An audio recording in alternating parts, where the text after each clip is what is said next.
Graças a Deus, Senhor, irmãos. Olha lá, já estamos no capítulo 8 de João, né? Vocês passaram esses últimos dias com o pastor Júnior e olha quanta coisa maravilhosa Jesus revelou, né? Jesus diz, eu sou o pão da vida, no capítulo 6. Capítulo 7, Jesus disse, se alguém tem sede, venha a mim e beba. Quem crê em mim, do seu interior fluirão um rio de águas vivas. E agora a gente está no capítulo 8, que tem mais uma das declarações do eu sou de Jesus, né? Esse capítulo ele se divide em 3 tópicos, irmãos. O primeiro tópico é a mulher adúltera, o segundo tópico, Jesus, a luz do mundo, e o terceiro tópico, como Jesus, o libertador. Começando no primeiro tópico, a gente vai ver aqui no verso 1 que a Bíblia fala bem assim, Jesus, porém, foi para o Monte das Oliveiras. Esse porém está ligando ao capítulo anterior, irmãos, que termina com, no versículo 53, dizendo que cada um foi para sua casa. E é interessante a gente fazer esse pequeno relato, irmãos. Muitas vezes as pessoas se retiravam, cada um ia para o seu lugar, mas Jesus ia orar. Jesus estava em constante comunhão com o Pai. E por que isso é importante, pastor? Porque, irmão, se você não tiver comunhão com o Pai, você não faz as coisas que Jesus fez. Você não consegue ter as atitudes que Jesus tinha.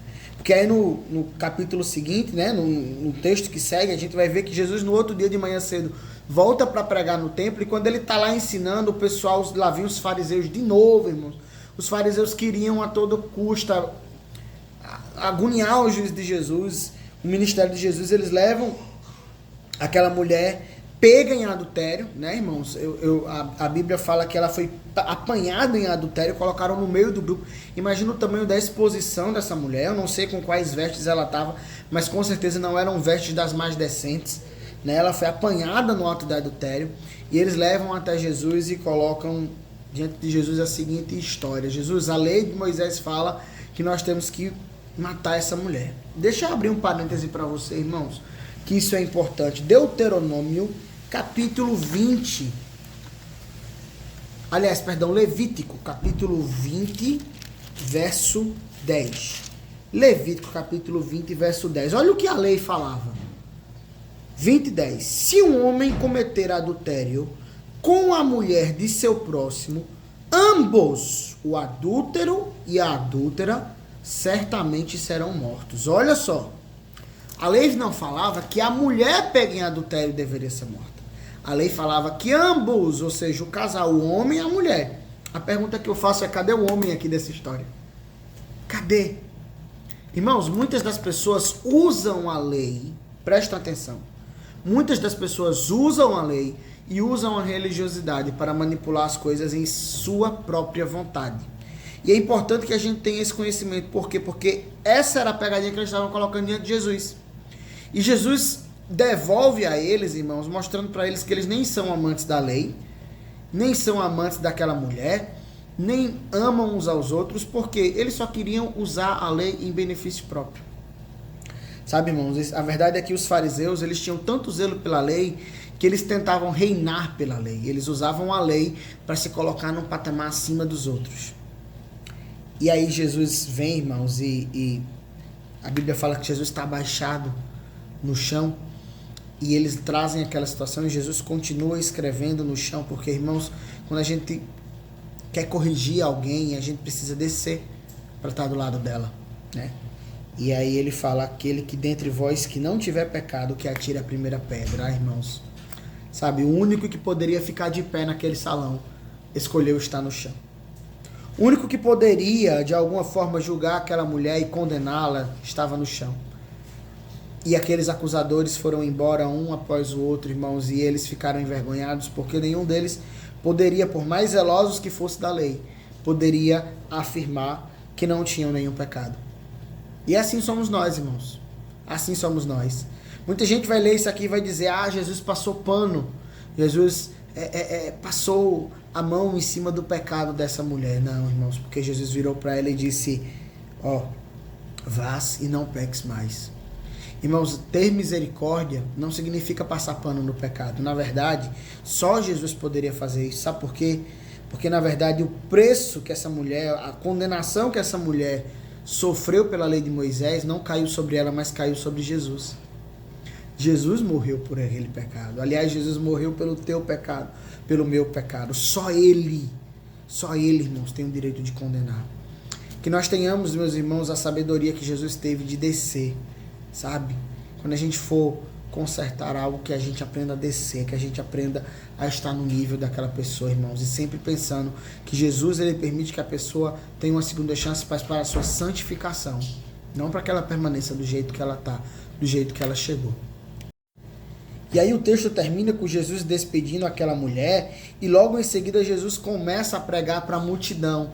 E quando Jesus chega diante da multidão, meus irmãos, Jesus ele muda os paradigmas e ele fala aqui no verso 12, João 8:12, eu sou a luz do mundo. Irmãos, isso aqui é muito parecido com o trecho que ele faz lá em João 8:32 e 36. Porque luz aqui, meus irmãos, está na representação da verdade. Luz aqui significa entendimento.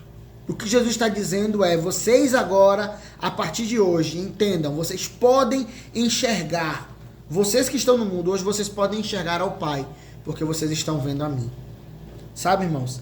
Quem me segue não andará em trevas, mas terá luz na vida. Irmãos, e chega a ser, em alguns momentos, irmãos, constrangedor ler o nível de cegueira que esses fariseus tinham. Gente, Jesus ele fala com eles, e Jesus fala, e Jesus insiste, como por exemplo aqui, ó, verso 19, vocês não me conhecem, nem conhecem ao meu Pai. Se vós me conhecesseis, conhecerias ao meu Pai também. Aí eles falam, mas quem é seu Pai? Mas quem é você? Irmão, chega a ser chato de tanto que Jesus repete. A verdade, irmãos, é uma coisa, deixa eu falar uma coisa para vocês. É que o que Jesus está falando aqui é o seguinte, irmãos, e Jesus ele é muito claro nisso. Ele está dizendo, ó, vocês querem conhecer a Deus? Prestem atenção. Eu sou filho dele. O que eu estou falando aqui é ele que mandou. Irmão, qualquer visão que você tenha de Deus, que não seja através da revelação de quem Jesus Cristo é, está enganado. Se você pensa Deus de uma forma que não se revelou em Jesus, o teu pensamento sobre Deus está equivocado, irmãos.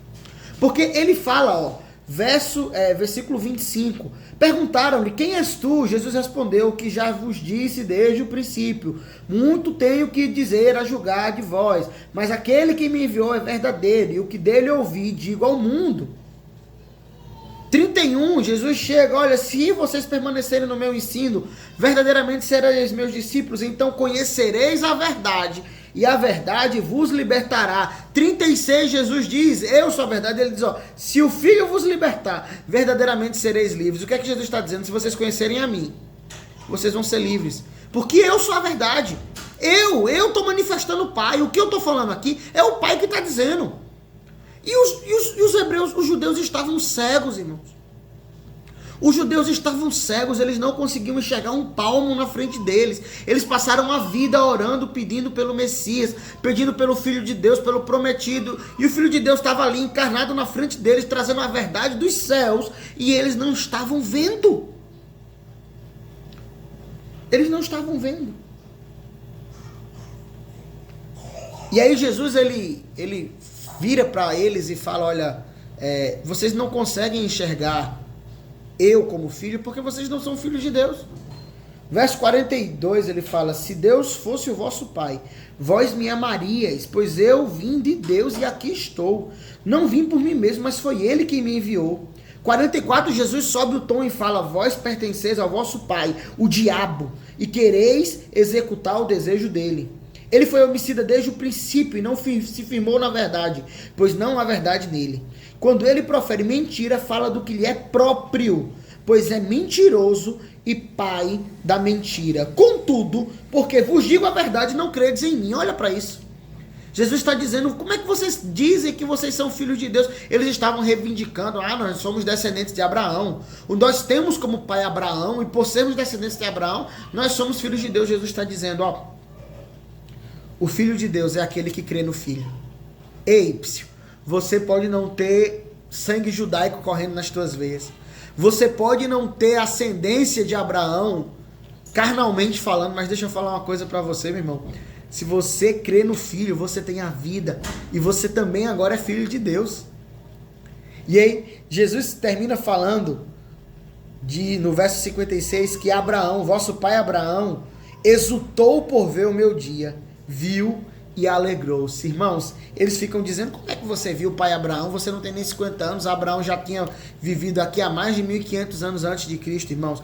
Óbvio que Jesus não estava falando da sua manifestação física, Jesus estava falando da sua aparição no Monte Moriá. Lembram, irmãos, quando Deus pediu para Abraão sacrificar Isaac. Isaac foi até o cume do Monte Moriá com Abraão. E quando Abraão estava pronto para matar o filho em sacrifício a Deus, Deus bradou, o anjo do Senhor bradou, disse: pare, porque o cordeiro da provisão vai vir. E aí Abraão olha para o lado e ele vê um cordeiro. Irmãos, aquilo ali era Jesus. Jesus viu, Abraão viu Jesus, o cordeiro. Abraão viu aquele sacrifício e ele muito se alegrou, porque ele sabia que não era necessário que seu filho morresse, mas que Jesus morreria por nós. Irmãos, a revelação de quem é Jesus, ela nos encanta. Que você nessa noite, irmãos, entenda, que você nesse dia entenda, irmãos, que Jesus é a verdade, Jesus é a luz. Tudo que você quer conhecer sobre Deus está revelado em Jesus. Não seja cego, não seja cego, irmãos. Enxergue Jesus, enxergue Deus, receba Jesus na tua vida, em nome de Jesus.